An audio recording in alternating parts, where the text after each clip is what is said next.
What's good, y'all? How y'all doing? I'm gonna have to fix this. Hold up. I just wanted to talk about being yourself and the importance of it, right?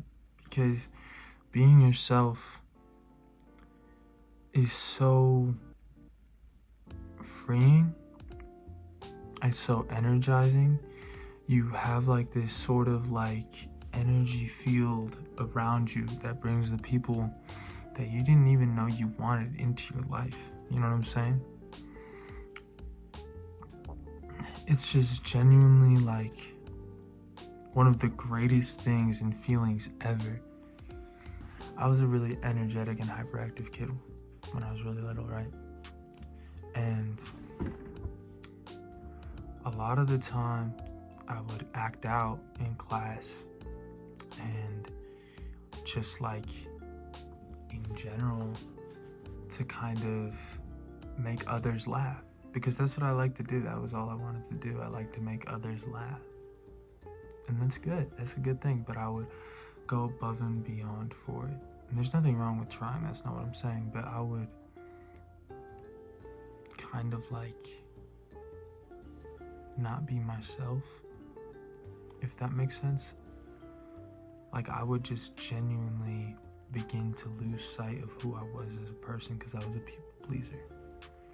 And that was bad. That was bad. And at such a young age too, you know? Oh my Lord, why did this like, oh yeah, see? I completely lost sight of myself, and I feel like I have gained back that type of energy of like me knowing myself again. But I know so many people who struggle with figuring themselves out to this day. As a guy, you do have to maintain composure sometimes. That's an important lesson. As a guy, you do have to maintain composure. I'm sorry I'm smacking my lips so much. I have rubber bands. I'm sorry, you didn't need to see my nasty ass teeth.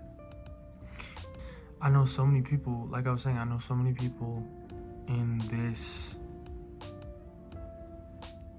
my life, like an anecdotal type knowledge, right?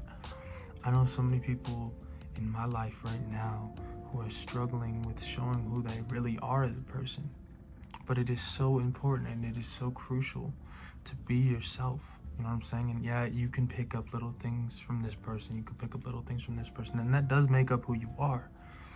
But everybody at the end of the day has a core. They have a core to who they are. And that core defines them. It defines them from others.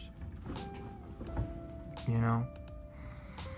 And it's so important to make sure that you always have your eyes on that. Because when you lose sight of it, you lose yourself. You can be thrown into depressions. You can be... Just words from others mean so much more because you're just so focused on making them feel good and making sure they're all right. And, you know, kind of just like really paying attention to others rather than focusing on yourself. And it's good to be selfless, but there comes a point where sometimes it's okay to be selfish. You know, not overly selfish, but, you know, it's okay to be selfish. It's okay to take some time to back up and think about who you are as a person. Because when you don't do that, you begin to hurt the others around you. Believe it or not, you do. You know, you spend your life trying to make them feel good, but one day you will fail at doing that. And then you'll just be hella lost because that's who you were as a person. You're the person who made everybody feel good.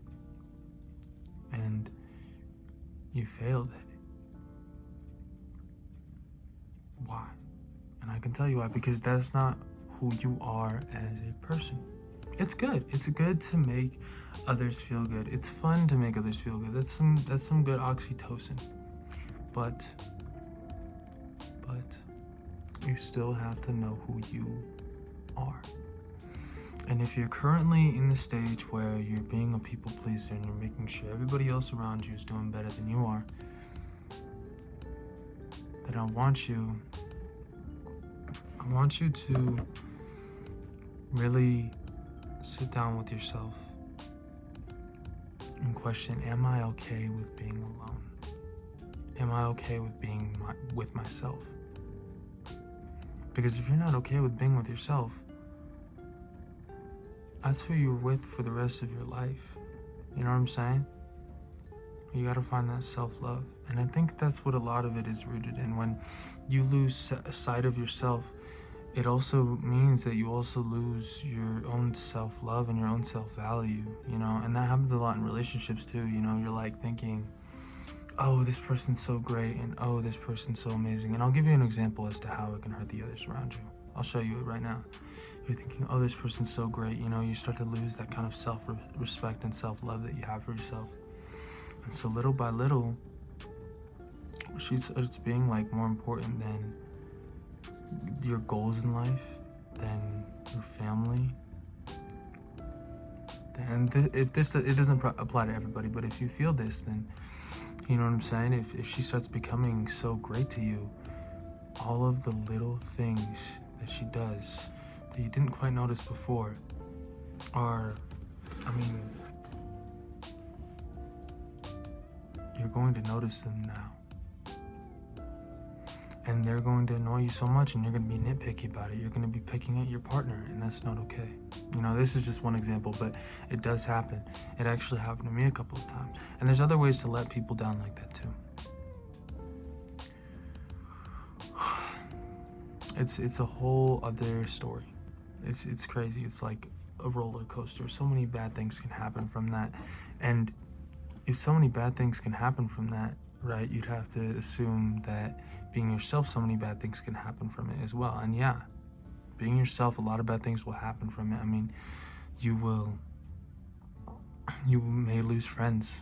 You may, some people may think you're more annoying, but if being yourself means that the people in your life who don't like you for you being you leave you, then that's much better than people leaving you in your life because you're giving them everything. You know what I'm saying? And obviously it's good to care about other people, but you also have to extend that care to yourself, because you deserve it. You do. 100% you do. I don't care what you've done in life. I've had a lot of interesting friends, and I forgive them all. I mean, you know, we all have skeletons in the closet. We've all done bad things, and we've all had bad things done to us. And even still, I can tell you right now, you do deserve self-love. You do. And maybe that starts with discipline. Maybe that starts with sitting by yourself and jotting down notes about what you notice. Maybe it starts with talking to one of your best friends. I can't determine your journey. I can only tell you where you're kind of falling short. And this is one of them. This is where I've noticed a lot of people tend to fall short. So, you got this. You got this. You got this. I promise. See you next time.